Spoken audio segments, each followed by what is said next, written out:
कैसे हैं दोस्तों। आज फिर आपके साथ एक और ज़बरदस्त सा टॉपिक लेके आया हूँ। हम परचेज वर्ड से तो वाकिफ़ ही होंगे। अब ये परचेज होती क्या है और परचेज और प्रोक्योरमेंट के दरमियान का फ़र्क क्या है।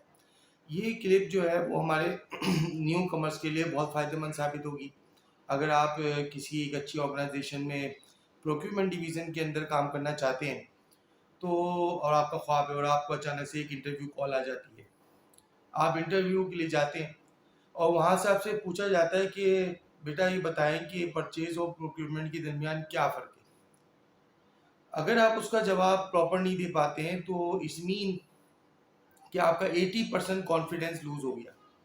अब 80% कॉन्फिडेंस लूज होने के बाद जबकि आप किसी दूसरी जगह पे परचेज में काम करते रहे हैं, आपको हर चीज़ आती है, लेकिन आपका उस वक्त जो कॉन्फिडेंस लूज हुआ उसकी वजह से आपका पूरा इंटरव्यू आपके हाथ से स्लिप हो गया। और स्लिप होने पे ये होगा कि आप उस जगह पे आपको जॉब नहीं मिलेगी। तो आज हम इस क्लिप के अंदर परचेज और प्रोक्यूरमेंट के दरमियान के डिफरेंसेस को समझने की कोशिश करेंगे। हर वो चीज़ जो खरीदी जाए, नॉर्मल आप कोई भी गुड्स जाके खरीद ले दुकान से, वो परचेज होती है। सही है?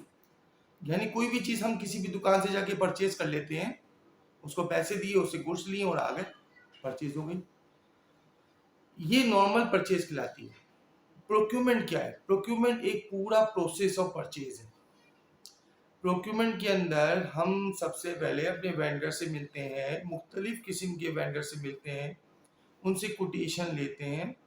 अपनी डिमांड हमारे सामने होती है कि हमें रिक्वायर्ड क्या कितनी कितनी क्वांटिटीज़ हैं, मंथली बेसिस में, एनुअल बेसिस में। हमें पता होता है कि हम क्या करने जा रहे हैं और किस वेंडर से क्या लेना है। यानी इसके अंदर हर चीज़ डॉक्यूमेंटेड होगी। परचेज, नॉर्मल परचेज के अंदर कोई चीज़ डॉक्यूमेंटेड नहीं होती। आप गए जाके लेके आ गए, आपकी कोई अकाउंटेबिलिटी नहीं हो रही, कुछ नहीं हो रहा, कुछ पता ही नहीं चल रहा कि आपने सही रेट पे माल लिया है नहीं लिया है, कहीं महंगा माल तो लेके नहीं आ गए, क्वालिटी जस्टिफाई नहीं हो रही। प्रोक्योरमेंट जो प्रोसेस है उसके अंदर हर चीज़ को देख कर आप अपना सैंपल देते हो अपने वेंडर से, वेंडर मैनेजमेंट करते हो, मुख्तलिफ लोगों से मिलते हो, अच्छी से अच्छी क्वालिटी कम से कम रेट पे मिल जाती है क्योंकि वो एक प्रॉपर डॉक्यूमेंटेड सिस्टमेटिक वर्किंग के थ्रू मिल रही होती है। जब आप एक चीज़ को प्रॉपर तरीके से लेके चलते हो तो उसके अंदर आपको मुख्तलिफ किस्म की कॉस्ट एडवांटेजेस मिलती हैं, यानी आपको कंपटीशन मिलता है। जबकि नॉर्मल परचेज के अंदर कोई अकाउंटेबिलिटी नहीं हो सकती इस तरीके से कि आप गए थे, आपने लेके आ गए, पर्ची बना ली, डीसी नॉर्मल सी बन गई, उसके अंदर कुछ नहीं पता चला। इससे हम दोनों के दरमियान का डिफरेंस समझ पाए कि परचेज में और प्रोक्योरमेंट में क्या है फ़र्क है। प्रोक्योरमेंट एक कंप्लीट डिपार्टमेंट है, एक स्ट्रेटेजी के थ्रू चलता है। उसको पता होता है कि मेरी प्लानिंग क्या है, मेरी डिमांड प्लानिंग क्या है, और प्रोक्योरमेंट के जरिए आई हुई चीज़ के साथ तमाम किस्म के डॉक्यूमेंट मौजूद होते हैं। यानी उसके जब परचेज करने आप कोई चीज़ जा रहे हो with the help of procurement process, तो आपके पास इंडेंट भी होगा, आपके पास पीआई होगी, परचेज इंडेंट होगा, यानी आपसे जिस बंदे ने मांगी है वो चीज़, उसका डॉक्यूमेंट होगा आपके पास। आपने मुख्तलिफ वेंडर से मिले उस चीज़ को परचेज करने के लिए, तो आपके पास मुख्तलिफ किस्म के वेंडर्स की कोटेशंस भी होंगी। फिर आपने उनसे सैंपल्स भी मंगवाए होंगे, तो मुख्तलिफ किस्म के वेंडर्स के सैंपल्स भी होंगे आपके पास। अब यानी आपके पास परचेज इंडेंट भी था, आपके पास कोटेशंस भी थी, आपके पास सैंपल्स भी थे। फिर सैंपल्स को अप्रूव भी किया होगा किसी ने, यानी आपकी क्वालिटी डिपार्टमेंट ने।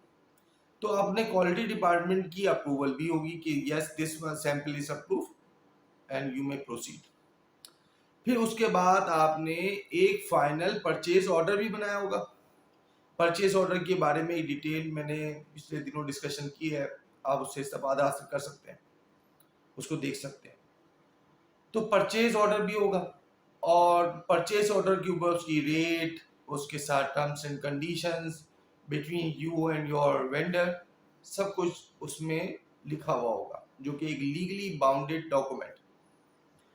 अब यहाँ पर जब परचेज ऑर्डर आपने इशू कर दिया तो फिर वो चीज़ आपकी प्रीमिसेस में आती है, वो सप्लायर या जो भी आपका पार्टी है, जो भी वेंडर है आपका देने के लिए आता है, तो फिर उसका सैंपल होता है, फिर दोबारा क्यूसी सैंपल होता है, दोबारा क्यूसी सैंपल चेक होता है आपके उस सैंपल से जो आपने अप्रूव किया हुआ होता है। यहाँ पर जब तमाम प्रोसेस कंप्लीट हो जाता है तो फिर आपकी गुड रिसीव नोट बनती है, फिर उसके बाद उसकी इनवॉइस सबमिट होती है और XYZ। यानी प्रोक्यूरमेंट एक डिपार्टमेंट है परचेजिंग का, और परचेज उसका सिर्फ एक छोटा सा हिस्सा है। परचेज प्रोक्यूरमेंट की प्रोसेस से होकर निकलता है तो डिसिप्लिन हो जाता है, और अगर डायरेक्ट परचेज हो जाता है तो उसका आप कैसे हिसाब रखेंगे? ना कोई उसका हिसाब किताब होगा, ना आपको पता होगा कितने का लिया था, कितनी दुकानों में विजिट किया था, कितने वेंडर से मिला था, कोई क्वालिटी का कुछ नहीं। इसे हम कैश मार्केट परचेज कहते हैं। तो कैश मार्केट परचेज की वो वर्थ नहीं होती जो ड्यूरिंग प्रोडक्ट प्रोक्यूरमेंट प्रोसेस से उतर के जो चीज़ आती है उसकी होती है। आई होप आपको ये टॉपिक समझ में आया होगा। इसी तरह अपना साथ हमारे साथ जारी रखें। बहुत शुक्रिया, थैंक यू सो मच।